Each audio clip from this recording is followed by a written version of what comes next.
भगवान भास्कर की दिव्य किरणें अब क्षितिज को छोड़ निकल पड़ी हैं धरा के एक अति पावन पवित्र अंश को अपनी किरणांजलि अर्पित करने। इस शोभा के क्या कहने, इस अप्रतिम सौंदर्य की तुलना किससे करें? आखिर किसकी दिव्यता से है इसकी आभा?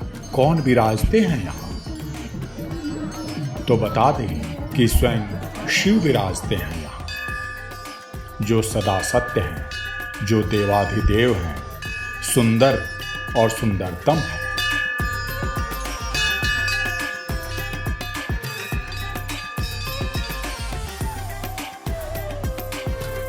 उत्तराखंड के जिला नैनीताल का विकास खंड भीमताल अपने भाग्य पर इतराता है कि कैलाश मानसरोवर की तरह ही शिव विराजते हैं यहाँ। इस स्थान पर आदि कैलाश के नाम से प्रसिद्ध है यह दिव्य धाम।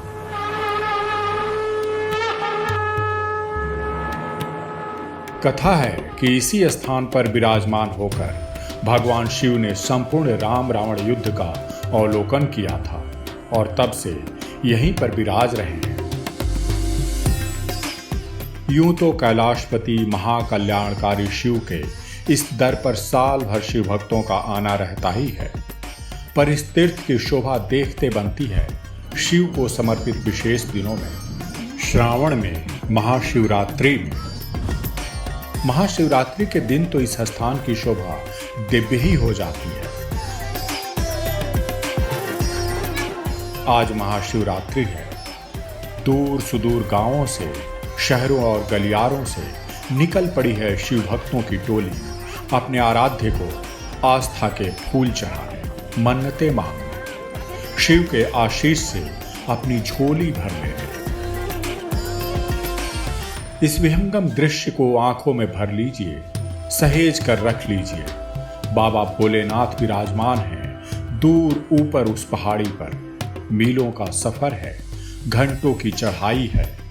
कोई कैसे चढ़ पाएगा ये ऊंचा पहाड़, सोच कर ही मन घबरा जाए। पर जिस मन में हो शिव समाए, भला उस मन में संशय क्यों आए। उठ पड़े हैं पांव, अब जाकर रुकेंगे आदि कैलाश धाम। कठिनाइयों के कांटे आस्था के पैरों में भला कब चुभे हैं। पहाड़ी की तली में है गांव पीनरो। यहां से आज निकल रही है एक विशेष कलश यात्रा। पारंपरिक परिधान में सजी धजी महिला शिव भक्तों की टोली चल पड़ी है आदि कैलाश धाम को। सभी के सिर पर पवित्र जल भरे कलश हैं। इनकी टोली के साथ है कुमाऊं के पारंपरिक लोक कलाकारों की भी एक टोली। अब यात्रा की शोभा और बढ़ गई है। 2 से 3 किलोमीटर की खड़ी चढ़ाई का हर कोना, हर छोर रंग बिरंग परिधानों में सज धज कर निकले शिव भक्तों से भर गया। दृश्य ऐसा मानो पहाड़ी पर हर ओर आस्था के सुंदर सुंदर फूल खिलाए। कलश यात्रा आ पहुंची है अपनी मंजिल पर। शिवधाम के साथ ही है पार्वती कुंड। कहते हैं कुछ दुष्ट आत्माओं ने एक बार इस कुंड का जल अपवित्र कर दिया। मां पार्वती इस बात से कुपित हो गई। कुंड सूख गया। कुंड को आने वाली जलधाराएं भी रूठ गईं।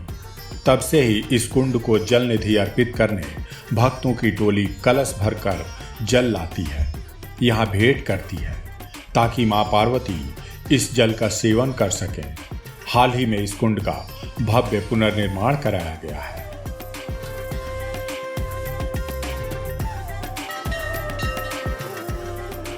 आदि कैलाश धाम में आदि देव ने धूनी रमाई थी।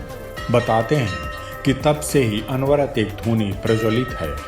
शिव भक्त इसी धूनी की ही आराधना करते हैं। यहाँ पास में ही शिवलिंग रूप में भी विराजमान है। कहते हैं पवित्र मन से मांगी गई हर मन्नत भोलेनाथ पूरी करते हैं। मन्नतें पूरी होने पर भोलेनाथ को चांदी की छतरी और घंटा अर्पित करने का विधान है। देश और दुनिया के तीर्थ यात्री आदि श्री कैलाश धाम की महिमा और महत्वता के बारे में जानें और यहाँ दर्शन के लिए आएं। इस तीर्थ स्थल का विकास और मूलभूत सुविधाएं जिला पंचायत नैनीताल द्वारा जुटाई जा रही हैं। सुबह की पहली किरणों ने इस धाम को चूमा था। आस्था के फूलों से दिन भर इस धाम का श्रृंगार हुआ। अब जाते जाते सूरज की आखिरी किरणें एक बार फिर इस धाम का सुनहरा श्रृंगार कर रही हैं। मानो दिव्य स्वर्ण पिंड की दिव्य आभा आदि कैलाश परिसर को रोशन कर रही है। शिव का ओज दिव्यता के शिखर को छू रहा है। पर्वती परिवेश का अंधेरा जैसे जैसे गहरा रहा है, शिव भक्तों में समा रहे हैं। भक्त शून्य हो रहे हैं, आध्यात्मिक आनंद की परम अनुभूति को प्राप्त कर रहे हैं।